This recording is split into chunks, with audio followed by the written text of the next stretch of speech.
The Declaration of Independence, as transcribed in the National Archives. In Congress, July 4th, 1776. The unanimous declaration of the 13 United States of America. When in the course of human events it becomes necessary for one people to dissolve the political bands which have connected them with another,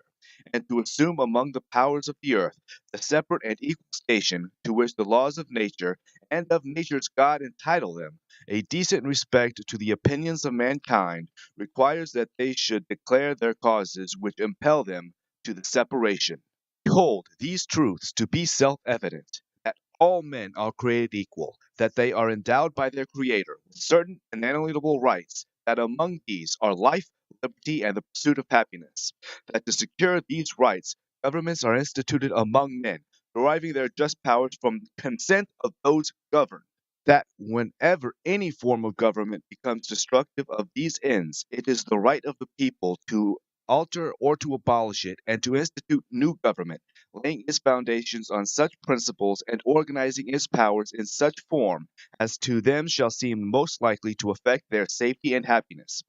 Prudence, indeed, will dictate that governments long established should not be changed for light and transient causes, and accordingly, all experience hath shown that mankind are more disposed to suffer while evils are sufferable than to right themselves by abandoning the forms to which they are accustomed. When a long train of abuses and usurpations pursuing invariably the same object evidences a design to remove them under absolute despotism, and it is their right, it is their duty to throw off such government and to provide new guards for their future security. Such has been the patient sufferance of these colonies, and such is now a necessity which constrains them to alter their former systems of government.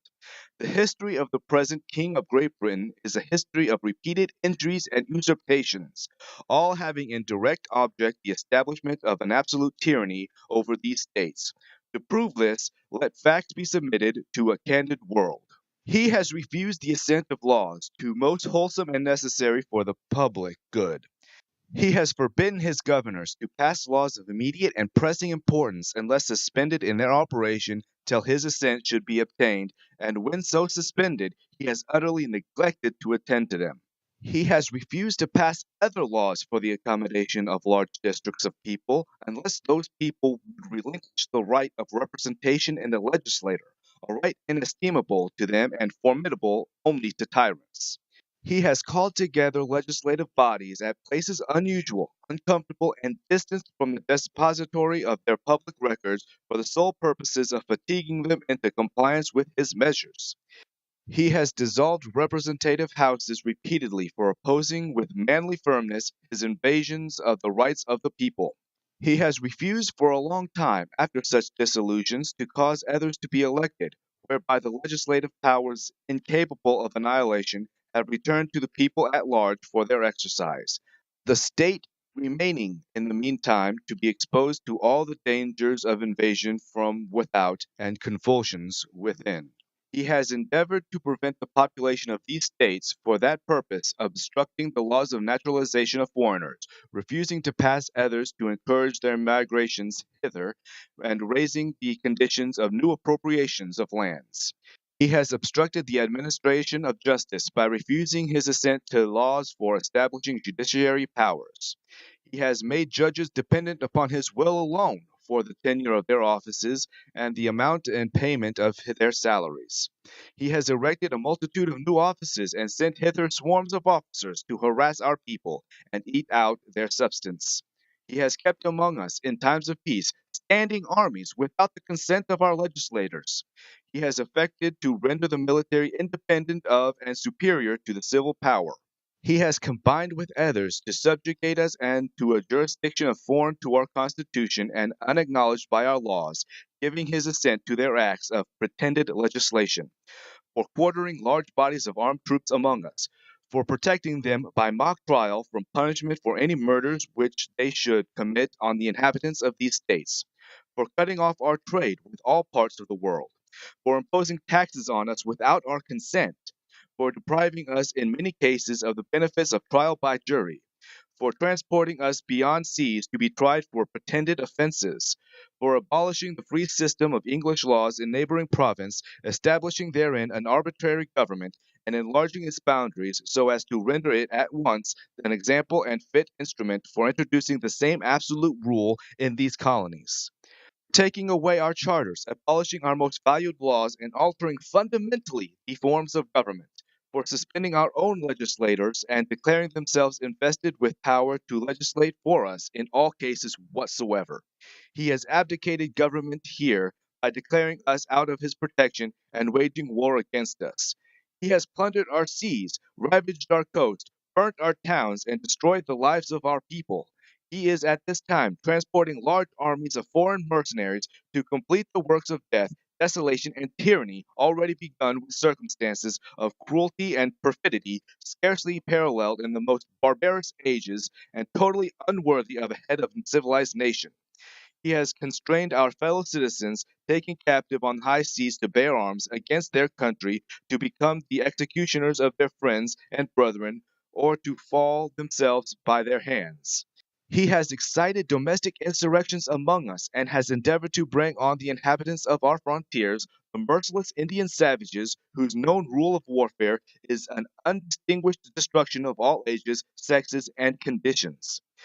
In every stage of these oppressions, we have petitioned for redress in the most humble terms. Repeated petitions have been answered only by repeat injury. A prince whose character is thus marked by every act which may define a tyrant is unfit to be the ruler of a free people. Nor have we been wanting in attentions to our British brethren. We have warned them from time to time of the attempts by their legislators to extend an unwarrantable jurisdiction over us. We have reminded them of the circumstances of our immigration and settlement here, have appealed to their native justice and magnanimity, and we have conjured them by the ties of our common kindred to disavow these usurpations, which would inevitably interrupt our connections and correspondence.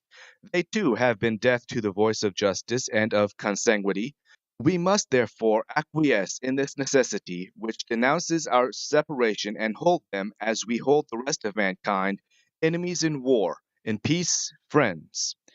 We, therefore, the representatives of these United States of America, in General Congress assembled, appealing to the Supreme Judge of the world for the rectitude of our intentions, do, in the name and by the authority of the good people of these colonies, solemnly publish and declare that these united colonies are, and of right ought to be, free and independent states, that they are absolved from all allegiance to the British Crown, and that all political connection between them and the state of Great Britain is and ought to be totally dissolved, and that as free and independent states they have full power to levy war, conclude peace, contract alliances, establish commerce, and do all other acts and things which independent states may of right to do, and for the support of this declaration, with a firm reliance on the protection of divine providence, we mutually pledge to each other our lives, our fortunes, and our sacred honor. Signatories include, from Georgia, Button Grinwelt, Linman Hall, George Walton; from North Carolina, William Hooper, Joseph Hughes, John Penn; from South Carolina, Edward Rutledge, Thomas Hayworth, Jr., Thomas Lynch, Jr., Arthur Middleton; from Massachusetts, John Hancock; from Maryland, Samuel Chase, William Paca,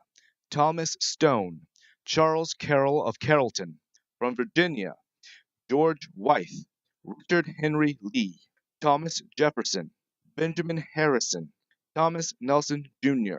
Francis Lightfoot Lee, Carter Braxton; from Pennsylvania, Robert Morris, Benjamin Rush, Benjamin Franklin, John Morton, George Clymer, James Smith, George Tyler, James Wilson, George Walsh; from Delaware, Caesar Rodney,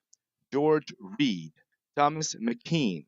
from New York, William Floyd, Philip Livingston, Francis Lewis, Lewis Morris; from New Jersey, Richard Stockton, John Witherspoon, Francis Hopkinson, John Hart,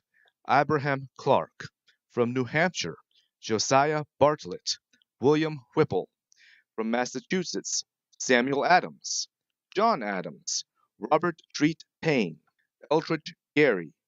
From Rhode Island, Stephen Hopkins, William Ellery. From Connecticut, Roger Sherman, Samuel Huntington, William Williams, Oliver Walcott, and from New Hampshire, Matthew Thornton.